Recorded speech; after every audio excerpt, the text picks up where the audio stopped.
Mesdames, Messieurs, bonjour. Très heureux de vous retrouver sur notre chaîne de télévision Panafricaniste TV, la chaîne de télévision de panafricanistes, et dans laquelle, bien sûr, nous prenons le temps de décrypter, d'analyser l'actualité et surtout l'information. Il faut préciser par ailleurs, Mesdames, Messieurs, pour ce jour, que dans le classement 2021 des puissances militaires en Afrique selon le Global Firepower, eh bien, l'agence nous fait savoir que l'Égypte, l'Algérie, l'Afrique du Sud, le Nigeria, le Maroc sont dans l'ordre les puissances militaires les plus importantes sur le continent noir. En tout cas, selon le Global Firepower Index 2021, qui est paru justement dans cette année-là.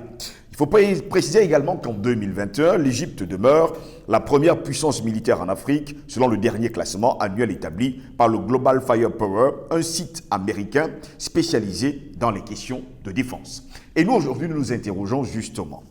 En Afrique, qu'est-ce qui empêche le continent noir de développer l'arme nucléaire? Pour répondre à cette question, nous sommes avec le docteur Jean-Paul Mbelek, astrophysicien et surtout mathématicien. Docteur Jean-Paul Mbelek, bonjour, bienvenue à vous. Bonjour Steve, en fait je suis surtout astrophysicien. Astrophysicien, justement. Il faut le préciser, mais on ne va pas oublier que tout est mathématique. Tout est mathématique, Voilà. Je pense que je commence à être mathématique moi aussi. Voilà. Merci de m'inviter à nouveau Steve sur le plateau de Panafricaniste TV. Bonjour à tous les téléspectateurs et bonjour à notre équipe technique. Et effectivement, tu me poses la question. Je pose justement la question, qu'est-ce qui empêche aujourd'hui le continent africain de développer l'arme nucléaire? Voilà. Donc en fait, pour répondre à cette question, on va regarder comment ça s'est passé ailleurs. Oui. Parce que comme ça, on va voir d'abord les inconvénients.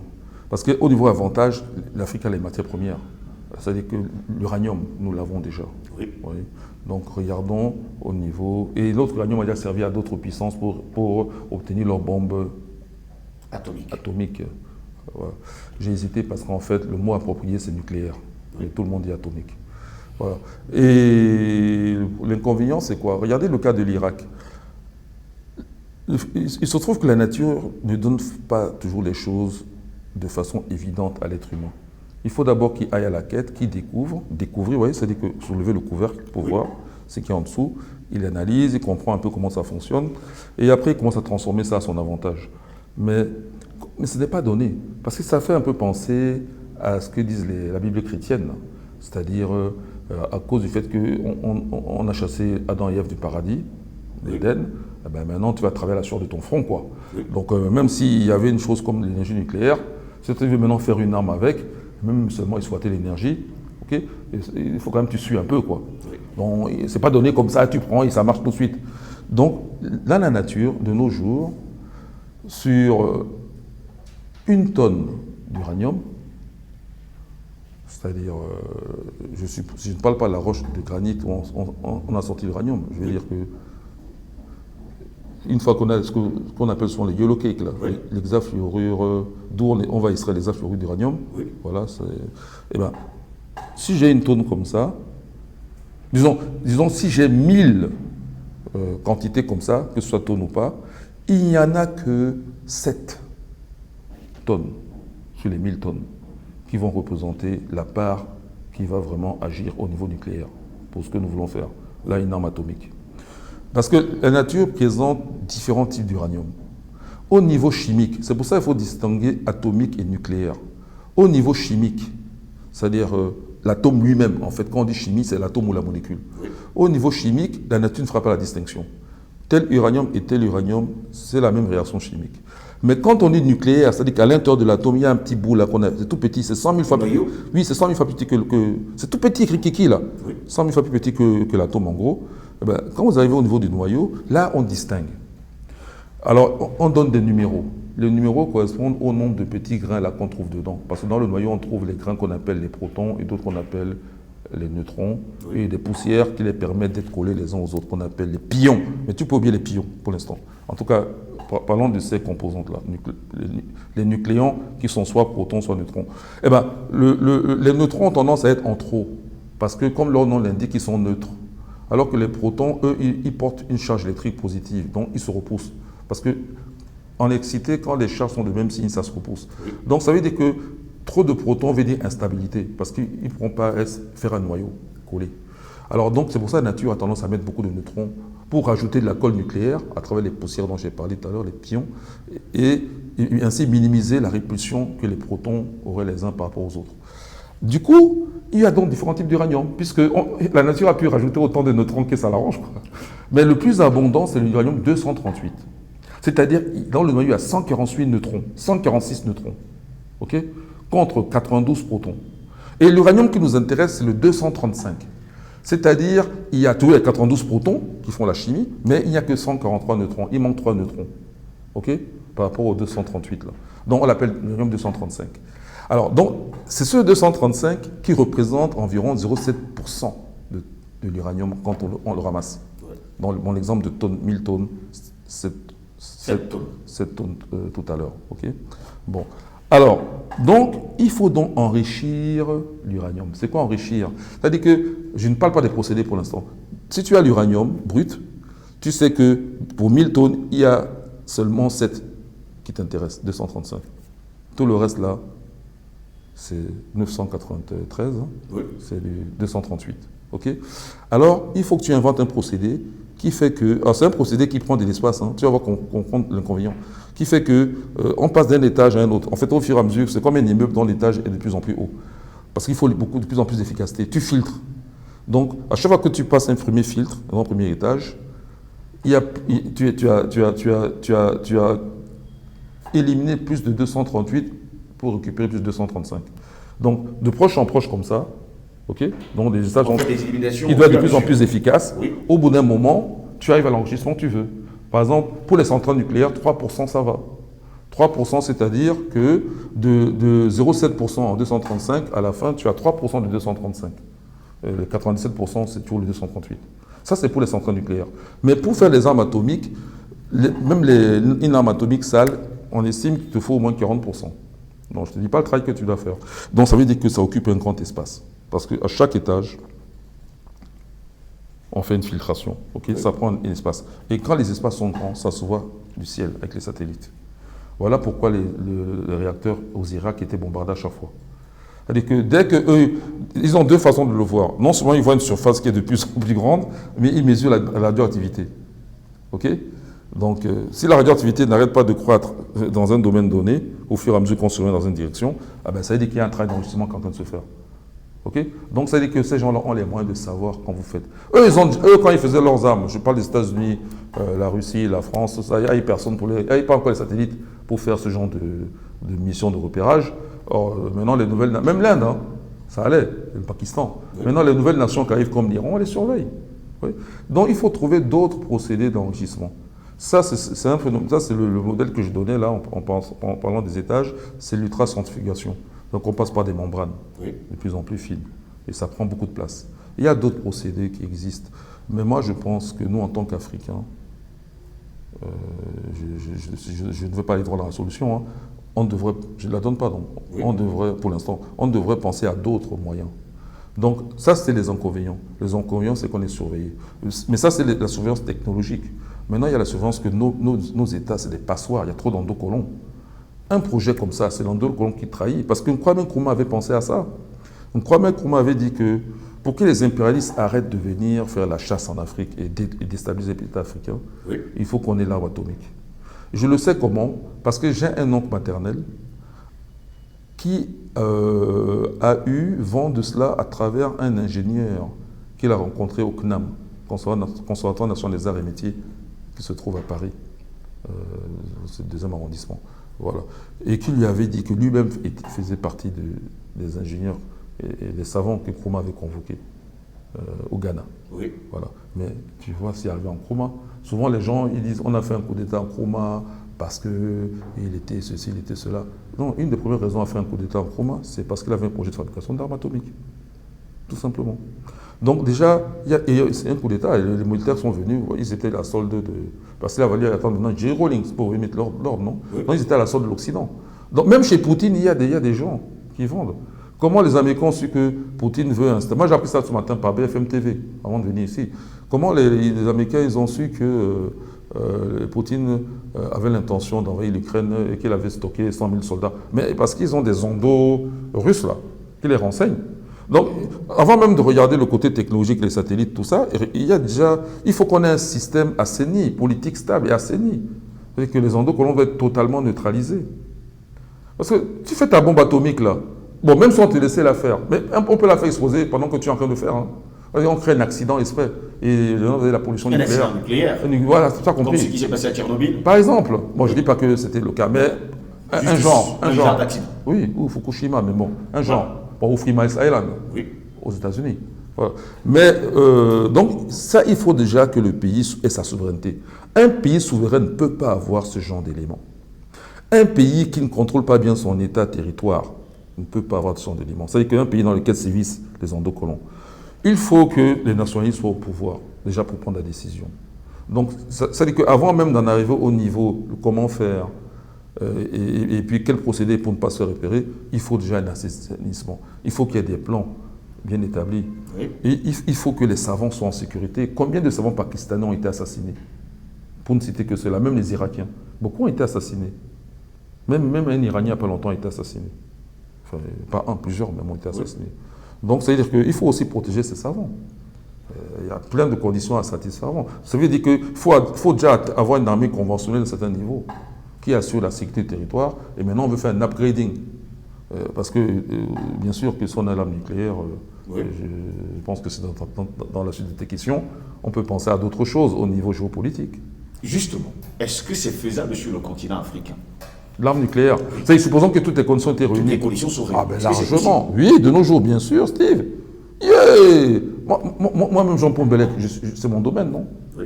Bon, et je ne suis pas le seul, j'en connais d'autres. Je connais un Guy Joy qui est aux États-Unis, lui, il est même spécialisé en physique nucléaire. Et le fils de Cheikh Anta Diop, pour ne citer que les gens que j'ai connus directement, Cheikh Mbaké, c'est un physicien nucléaire. Je ne dis pas qu'il accepterait de participer à un tel projet, mais il existe. Et ce n'est pas les seuls. Beaucoup d'autres. Est-ce qu'on peut en former d'ailleurs sur le continent africain? Au Ghana, oui, bien sûr. Mais il y avait un réacteur nucléaire au Congo. Mais comme ils ont une instabilité politique, l'uranium a été volé.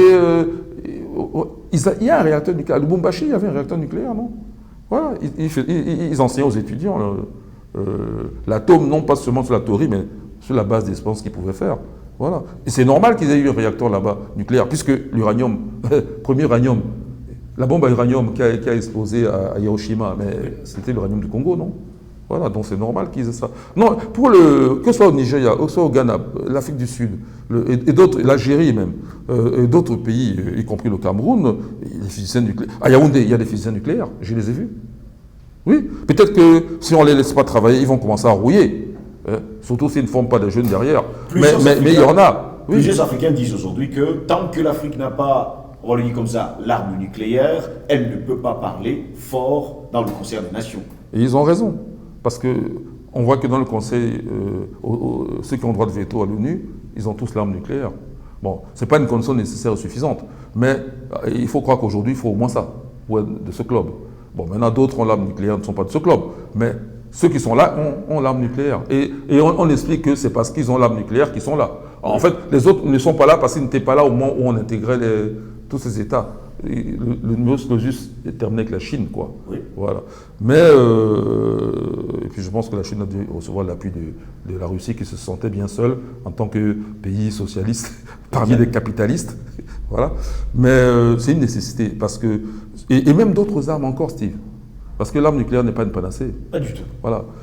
C'est aussi l'occasion pour dire ici que la nature démontre. Ceux qui ne veulent pas me croire, qu'ils sachent que j'ai un exemple. Voilà. Non seulement je le sais parce que j'ai fait des travaux là-dessus, ne serait-ce que sur le plan théorique, mais il y a aussi des exemples concrets qui, eux, ont bien et bien existé. La nature démontre que Bob Marley, ce qu'il a chanté n'est pas faux. On peut aussi neutraliser l'énergie nucléaire. On a des problèmes avec déchets radioactifs. En fait, on peut résoudre ça.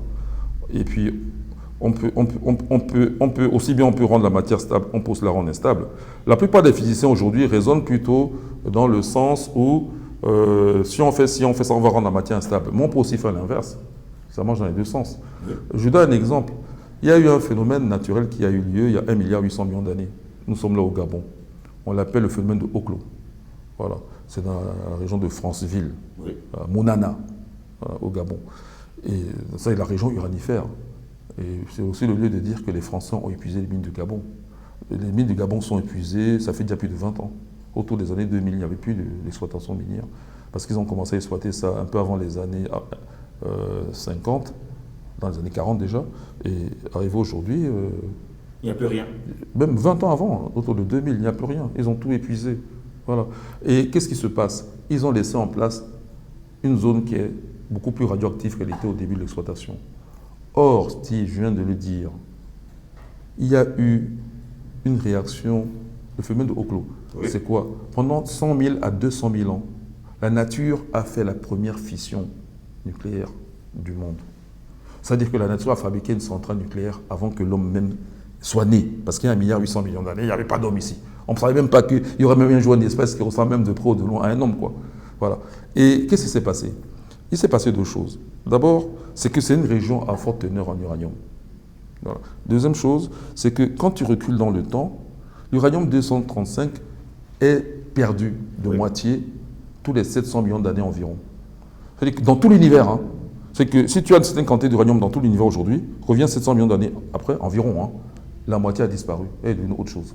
Thorium, argon, tout autre chose en tout cas. Oui. Voilà. Potassium, s'il y a fission aussi. Et parce qu'il y a aussi ce qu'on appelle le phénomène de fission spontanée. C'est-à-dire que tu n'as même rien à faire, l'uranium 235 il se découpe en deux tout seul. Alors, donc, ce réacteur a fonctionné pendant 100 000 à 200 000 ans. 100 000 à 200 000 ans. Hein. Parce que quand il 100 000 à 200 000 ans, est-ce que l'être humain moderne, là, il a même atteint déjà les 300 000 ans? Non. Mais le réacteur a fonctionné entre 100 000 à 200 000 ans. On ne connaît pas exactement, mais c'est dans la fourchette là. Et qu'est-ce qui se passe? Parce que non seulement il y avait une forte teneur en uranium, mais je disais que à cause de ce déclin de l'uranium, dont la moitié se perd de 700 millions d'années, remonte les 700 millions d'années à rebours jusqu'à arriver à 1,8 milliard d'années en arrière. La teneur en uranium, qui naturellement aujourd'hui est de 0,7%, bon 0,72%, mais oui. je fais court, elle tombe à un peu plus de 3%. C'est-à-dire ce qu'il faut pour une centrale nucléaire, où on fabrique l'énergie électrique à partir du nucléaire. Et maintenant, les neutrons, il y a même dans les rayons cosmiques, hein, eux, il faut les ralentir. Et or, il y a la rivière Oklo, qui sert, on appelle ça un fil modérateur. C'est cette rivière qui ralentit les neutrons. D'où les fissions. Et la nature a fonctionné comme ça pendant. Mais qu'est-ce qui se passe, Steve? C'est que quand on a commencé à exploiter l'uranium au Gabon, la radioactivité n'était pas si élevée que ça. Oui. Peut-être que la nature a trouvé le chemin pour faire la fission sans laisser de traces radioactives importantes. Donc je crois que quand je dis qu'on peut contrôler l'énergie nucléaire, je n'ai pas tort. Et Bob Marley avait bien raison. Donc il faut maintenant qu'on fasse à notre avantage. Il y a une autre chose, un autre élément que j'ai oublié. Quand nous lançons la session de technologie, et comme moi je le pense, on ne cherche pas seulement à faire ce que les autres ont fait. On cherche même à les dépasser. À améliorer la situation. Et même à dépasser. Et même à innover totalement. Il faut le secret. Donc il nous faut des services secrets très efficaces. Il nous faut le secret. Il faut qu'on puisse travailler dans le secret. Et nous révélons nos connaissances à ceux que nous voulons et quand nous voulons. Donc, pour conclure d'ailleurs cet autre entretien, c'est faisable sur le continent africain puisque les matières premières sont là. Les savants aussi. Tout le monde est là. Donc, on peut également former d'autres personnes pour continuer justement dans cette même lancée. Voilà. Et avoir encore plus d'énergie. Je parle bien sûr de l'énergie électrique cette fois-ci. Elle aussi, encore mieux. Parce qu'on a quand même de gros problèmes d'énergie électrique sur le continent africain. Et on pourrait même travailler les panneaux solaires, parce que là aussi, nous avons le sable. Hein. Oui. Le silicium, on peut l'avoir à partir du sable. Hein. Mais on a tout ce qu'il nous faut aussi. Mais il nous faut des bons politiques.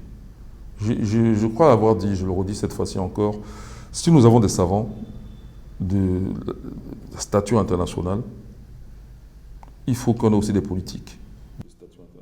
Est-ce qu'avec tout cela, on sera très fort dans le monde entier? Comme on l'a été dans le passé avec les pharaons, l'Empire du Mali, on l'a déjà été, non? Oui. Voilà, bien sûr. Ce qui a été fait dans le passé, il suffit de se résoudre avec la même discipline, la même volonté, la même ardeur au travail, la même indépendance, et on fera peut-être même mieux que nos ancêtres. Parce que le but du jeu, c'est de faire mieux que nos ancêtres. Hein. Il ne suffit pas de dire que nous avons fait ci et ça. Il faut qu'on sache ce qu'ils ont fait, mais qu'on rajoute, qu'on fasse mieux. La première chose à faire, c'est qu'on soit libre, Steve. Cette liberté-là nous fait beaucoup défaut. Parce que nous, là, on est en train de penser, là. Peut-être qu'il y en a aussi des politiciens qui sont en train de penser en même temps que nous. Mais la première chose pour réaliser ces choses-là, c'est la liberté. Il faut qu'on soit des États souverains. On ne doit plus accepter qu'un Macron vienne donner des ordres. Ou un Biden. Soit disons parce que c'est les États-Unis. Ils ne valent pas plus que nous. Personne ne vaut plus que l'Afrique. Parce que l'Afrique est la mère de l'humanité. Et tous les autres sont des enfants des Africains. Ils ne peuvent pas nous dire un mot. Ce n'est pas juste. Merci beaucoup, Dr Jean-Paul Bérec, d'avoir été les nôtres encore aujourd'hui. Merci Steve de m'avoir invité encore une fois. À bientôt donc. À bientôt. Mesdames, Messieurs, c'est ici que s'achève cette autre édition sur Panafricanist TV. Au plaisir de vous retrouver très prochainement. Bonne journée à toutes et à tous.